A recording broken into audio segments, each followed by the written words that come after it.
ওং নমঃ শিবায়। অ্যাস্ট্রোমেধা চ্যানেলে আপনাকে স্বাগত জানাই। আজ 15ই মে। আজ বৃষভ সংক্রান্তি বা বৃষ সংক্রান্তি, অর্থাৎ আত্মকারক গ্রহ রবি বা সূর্য আজকে মেষ রাশি ত্যাগ করে বৃষ রাশিতে প্রবেশ করেছে। ইতিপূর্বে মেষ রাশির ভরণী নক্ষত্রে সূর্য অবস্থান করছিল, এখন কৃতিকা নক্ষত্রের মধ্যে দিয়ে সূর্য পাস করছে। অর্থাৎ এই বিশেষ ট্রানজিশনের মধ্যে দিয়ে সূর্য বৃষ রাশির কৃতিকা নক্ষত্রের শেষ 3টি পদের মধ্যে দিয়ে এবার ট্রানজিশন করবে। দর্শক, সাধারণত কালের গতিতে সমস্ত গ্রহই রাশি পরিবর্তন করে, নক্ষত্র পরিবর্তন করে। রাশি পরিবর্তন এবং নক্ষত্র পরিবর্তন নতুন কিছু নয়, কিন্তু বর্তমানে যে পরিস্থিতির মধ্যে দিয়ে আমরা চলেছি, আমাদের দেশ ভারতবর্ষ যে পরিস্থিতির মধ্যে দিয়ে যাচ্ছে, সেই সময়ের পরিপ্রেক্ষিতে, এই বর্তমান সময়ের পরিপ্রেক্ষিতে এই ট্রানজিশন, এই রবির বৃষ রাশিতে প্রবেশ করা একটু গুরুত্বপূর্ণ প্রভাব আনতে পারে বলে আমার মনে হয়। আজকের ভিডিওতে বৃষ রাশিতে রবির ট্রানজিশন ভারতবর্ষ এবং পাকিস্তানের আগত সময়কে কিভাবে প্রভাবিত করতে পারে সে বিষয়ে সংক্ষিপ্ত আলোচনা করব। দর্শক, ইতিপূর্বেই যখন রবি মেষ রাশিতে অবস্থান করছিল এবং ভরণী নক্ষত্রের মধ্যে দিয়ে পাস করছিল, সেই সময় আমরা ভারত এবং পাকিস্তানের মধ্যে একটা টেনশন, একটা ওয়ার লাইক সিচুয়েশনকে দেখতে পাই। যুদ্ধকালীন পরিস্থিতি, সংঘর্ষ আমরা দেখতে পাই। খুব স্বল্প সময়ের জন্য সেই সংঘর্ষ থাকলেও তার প্রভাব কিন্তু বেশ গভীরভাবে পড়েছে বিশ্বব্যাপী, এবং এই দুই দেশের জনমানুষের ওপর তার প্রভাব বেশ ভালোভাবে পড়েছে। টেনশন, উত্তেজনা, উন্মাদনা আমরা সবকিছুকেই ভোগ করেছি এই স্বল্প সময়ের মধ্যে। কিন্তু দীর্ঘ সময় ধরে এই পরিস্থিতি থাকেনি, খুব দ্রুতই পরিস্থিতি বদলে গেছে। কারণ ভরণী শুক্রের নক্ষত্র, ভরণীর মধ্যে রয়েছে প্রজনন ক্ষমতা এবং সৃজনশীলতা।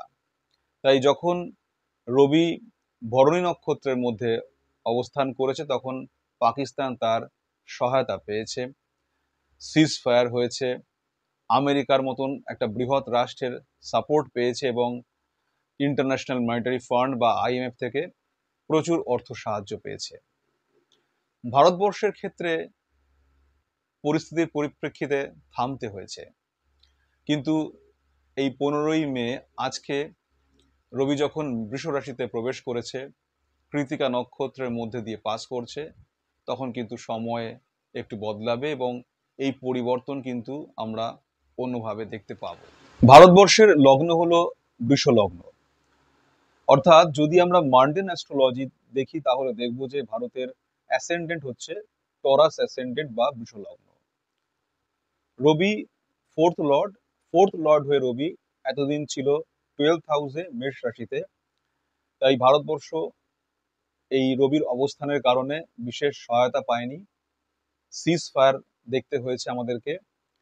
আমাদের দেশের আপামর মানুষকে একটু হতাশ হতে হয়েছে এ কারণে, কারণ যে সাফল্যের মধ্যে দিয়ে আমরা যাচ্ছিলাম, যে সাফল্যের দোরগোড়ায় পৌঁছে গেছিলাম, সেখানে গিয়ে শেষ পর্যন্ত আমাদের সিজ ফায়ারকে পেতে হলো।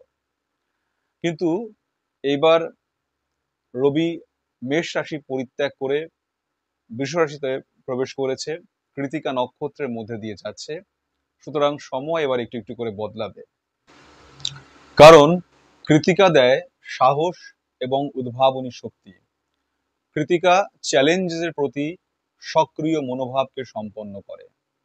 আর রবি হলো এই কৃতিকা নক্ষত্রের স্বয়ং নক্ষত্রপতি বা নক্ষত্র লর্ড।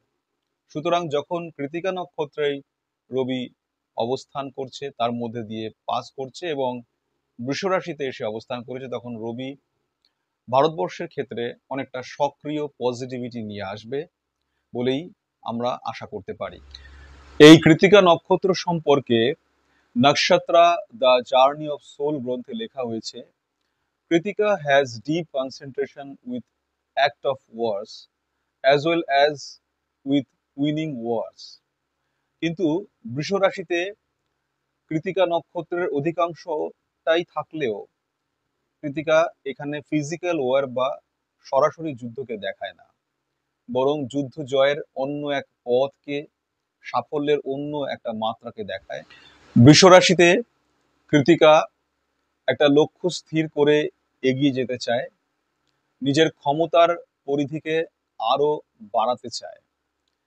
যেহেতু বৃষরাশিতেই রবি প্রবেশ করেছে এবং কৃতিকা নক্ষত্রের মধ্যে দিয়ে পাস করছে, তাই এখন এই সময়ের পর, এই 15 মের পর থেকে ধীরে ধীরে ভারতবর্ষ বা ইন্ডিয়া তার কনফিডেন্স, তার আত্মবিশ্বাসকে বাড়াবে, তার আর্থিক সমৃদ্ধিকে আরো বেশি সক্রিয়ভাবে এগিয়ে নিয়ে যাওয়ার চেষ্টা করবে, তার আর্থিক অবস্থাকে আরো দৃঢ় করবে এবং তার সামরিক শক্তিকে আরো বেশি ঢেলে সাজাবে। পলিটিক্যালি বা রাষ্ট্রনৈতিক ক্ষেত্রেও ভারতবর্ষ তার ব্যবস্থাকে আরো সুদৃঢ়, আরো জোরালো করবে এই নক্ষত্রের আগমনের মধ্যে দিয়ে। অপরদিকে রবির বৃষরাশিতে ট্রানজিট বা বৃষরাশি কৃতিকা নক্ষত্রের মধ্যে দিয়ে পাস করা পাকিস্তানের পক্ষে খুব সহায়ক হবে বলে মনে হয় না, কারণ ইসলামিক রিপাবলিক অফ পাকিস্তানের লগ্নের সাপেক্ষে রবির এই অবস্থান শুভ নয়। তাই পাকিস্তানের যে ওভার কনফিডেন্সটা দেখা যাচ্ছে তা ধীরে ধীরে একটু একটু করে কমে যাবে বা কমবে। আমেরিকার সাপোর্ট, ওয়ার্ল্ড ব্যাংক থেকে প্রচুর অর্থ বা টাকা পাকিস্তানকে যে কনফিডেন্স দিয়েছে, সেই কনফিডেন্সকে ব্যালেন্স করতে বা ম্যানেজ করতে, সেই টাকা পয়সা সমস্ত কিছুকে ম্যানেজ করতে পাকিস্তানের একটু অসুবিধা হবে। বিশেষ করে তার money loss, internal political situation এবং ইন্টারনাল ল অ্যান্ড অর্ডারকে ব্যালেন্স করতে, ম্যানেজ করতে পাকিস্তানকে এবার একটুখানি অসুবিধার মধ্যে পড়তে হতে পারে। ভারতবর্ষের ক্ষেত্রে আগামী সময়টা একটু পজিটিভ, কারণ এমনিতেই এবছর হিন্দু নববর্ষে বর্ষপতি হয়েছে রবি এবং বছরের মন্ত্রিত্বও পেয়েছে রবি। তাই গভর্নমেন্টের একটা বিশেষ পাওয়ার, গভর্নমেন্টের রুল ইম্পোজ করার বা ল ইম্পোজ করার ক্যাপাসিটি বেড়ে যাবে এবছরে। গভর্নমেন্ট থাকবে অনেক বেশি সাবলীল। এছাড়া আগামী 18ই মে রাহু এবং শনির মধ্যে কনজাংশন ভেঙে যাচ্ছে, রাহু ট্রানজিট করবে কুম্ভ রাশিতে। বৃহস্পতি অলরেডি রাশি পরিবর্তন করে মিথুনে চলে এসেছে, সুতরাং সমস্ত সার্কামস্ট্যান্স চেঞ্জ হবে খুব অল্প সময়ের মধ্যেই সমস্ত সার্কামস্ট্যান্স চেঞ্জ হবে এবং ধীরে ধীরে করে ভারতবর্ষ তার স্ট্র্যাটেজিকে গড়ে তুলতে পারবে আরো স্ট্রংলি, আরো নিজেকে ঢেলে সাজাতে পারবে। তার পলিটিক্যাল, তার ফরেন পলিসি, তার মিলিটারি পাওয়ার সবকিছুকেই আরেকটু বেশি করে গুছিয়ে নিতে পারে ভারতবর্ষ। সুতরাং এই সময়টা কিন্তু ভারতের জন্য অনেক বেশি পজিটিভ। এই সমস্ত গ্রহদের রাশি পরিবর্তন ভারতবর্ষের জন্য সহায়ক একটা ফল দান করবে বলে আশা করা যায়। আমি ঈশ্বরের কাছে প্রার্থনা করি এই গ্রহ পরিবর্তনগুলি ভারতবর্ষ এবং পাকিস্তান উভয় দেশের জন্য মঙ্গলময়, ফলদায়ী হয়ে উঠুক। উভয় দেশের মানুষ সুস্থ সুন্দরভাবে বাঁচুক, পরস্পরের মধ্যে বৈরিতা কমুক এবং উভয় দেশের মানুষের উন্নতি প্রগতি হোক। দুটি প্রতিবেশী দেশ সুস্থ সুন্দর করে বেড়ে উঠুক, বর্ধিত হোক, এই আশা রেখেই আজকের ভিডিও এখানে শেষ করছি। সকলে ভালো থাকবেন। নমস্কার।